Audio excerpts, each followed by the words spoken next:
शुरुआत एक ऐसी खबर से कर रहे हैं जो हमें सोचने पर मजबूर करती है कि आज इंटरनेट, सोशल मीडिया के युग में क्या हम इतने अलग तरह से ऑक्यूपाइड हो चुके हैं कि सही सकारात्मक सोचने की जगह भी आसानी से विवादों की तरफ मोड़ दिए जाते हैं। अब देखिए ना, पीएम मोदी की इटली यात्रा से भारत के दर्जनों हित सधे हैं, लेकिन चर्चा के केंद्र में है मेलोडी। आखिर ऐसा क्यों? देखिए इटली के रोम रोम में मोदी, मेलोनी और मेलोडी। प्रधानमंत्री नरेंद्र मोदी जब अपनी 5 देशों की यात्रा के अंतिम पड़ाव में रोम में इटली की पीएम जॉर्जिया मेलोनी से मिले तो भारत इटली संबंधों के एक नए अध्याय की शुरुआत हुई। इटली की पीएम जॉर्जिया मेलोनी ने पीएम मोदी का बेहद गर्मजोशी भरा वेलकम किया। दोनों के बीच कार डिप्लोमेसी भी देखने को मिली। साथ में डिनर के बाद दोनों ने मशहूर कोलोसियम का दौरा किया। इसके बाद बुधवार को पीएम मोदी ने इटली के राष्ट्रपति सर्जियो मैटेरेला के साथ डेलीगेशन लेवल टॉक किया। भारत और इटली के बीच एआई, डिफेंस, स्पेस से लेकर और कई क्षेत्र में अहम समझौते हुए, लेकिन इनसे इतर सबसे ज्यादा चर्चा मेलोडी वाली तस्वीरों की हुई। दरअसल पीएम मोदी ने मेलोनी को टॉफी का एक पैकेट गिफ्ट किया, जिसका वीडियो खुद सोशल मीडिया पर डालते हुए मेलोनी ने इस गिफ्ट के लिए पीएम मोदी को थैंक्स किया है। उन्होंने लिखा, प्रधानमंत्री मोदी गिफ्ट में एक बहुत अच्छी टॉफी लाए हैं, मेलोडी। हालांकि पीएम मोदी की तरफ से इटली की पीएम मेलोनी को दिए गए मेलोडी टॉफी के गिफ्ट पर अब सियासी बवाल काफी बढ़ गया है। मेलोनी ने इस वीडियो को खुद सोशल मीडिया पर साझा किया, जिसके बाद विपक्ष ने आर्थिक मुद्दों और महंगाई का हवाला देते हुए पीएम मोदी पर निशाना साधना शुरू कर दिया। वीडियो वायरल होने के बाद विपक्ष के नेता राहुल गांधी ने पीएम मोदी पर कटाक्ष करते हुए सोशल मीडिया पोस्ट किया, जिसमें लिखा कि एक तरफ देश आर्थिक तूफान का सामना कर रहा है और दूसरी तरफ प्रधानमंत्री इटली में टॉफियां बांटने में व्यस्त हैं। इंटरनेट की दुनिया में दोनों नेताओं की केमिस्ट्री को लेकर पहले से ही सोशल मीडिया पर मेलोडी हैशटैग वाले मीम्स की भरमार है, लेकिन इसे इस टॉफी वाले मोमेंट ने और हवा दे दी है। द्विपक्षीय व्यापार के 20 बिलियन यूरो के लक्ष्य की ओर तेजी से बढ़ रहा है।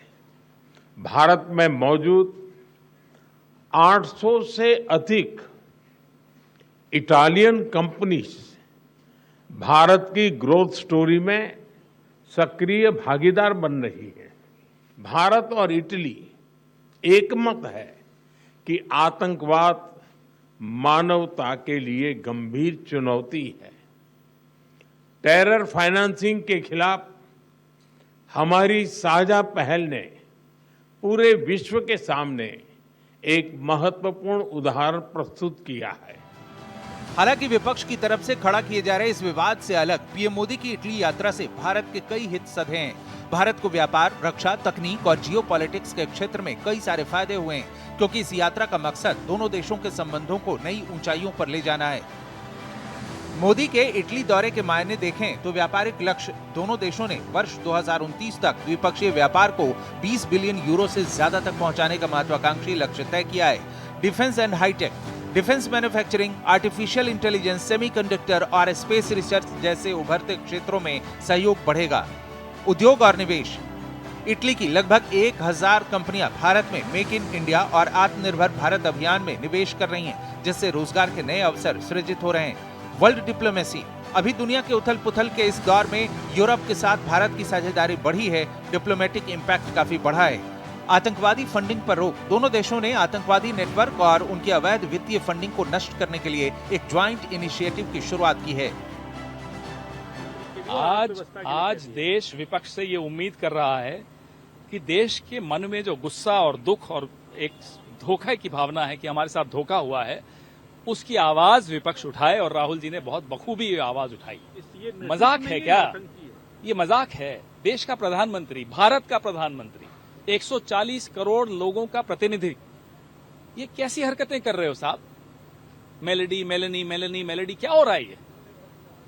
एक छवि है देश की, एक छवि है देश के प्रधानमंत्री के पद की, उस छवि के साथ खिलवाड़ मत कीजिए आप। दोनों नेताओं ने कहा कि द्विपक्षीय संबंध अब एक नए और ज्यादा व्यापक स्तर पर पहुंच रहे हैं, लेकिन दोनों देशों के बीच आपसी फायदे के समझौतों की जगह मेलोडी विमर्श को चर्चा के केंद्र में लाना हैरानी भरा है। लेकिन इसके पीछे सिर्फ विपक्ष नहीं, वो आम मानसिकता भी बड़ी वजह है, जिसके चलते पार्ले इंडस्ट्रीज नाम के शेयर में अचानक बड़ा उछाल आ गया जबकि हकीकत में मेलोडी टॉफी बनाने वाली company Parle products unlisted company है। इस घटनाक्रम ने सोशल मीडिया के मीम कल्चर और घरेलू राजनीति के बीच एक नई बहस भी छेड़ दी है। Bureau report, Bharat express.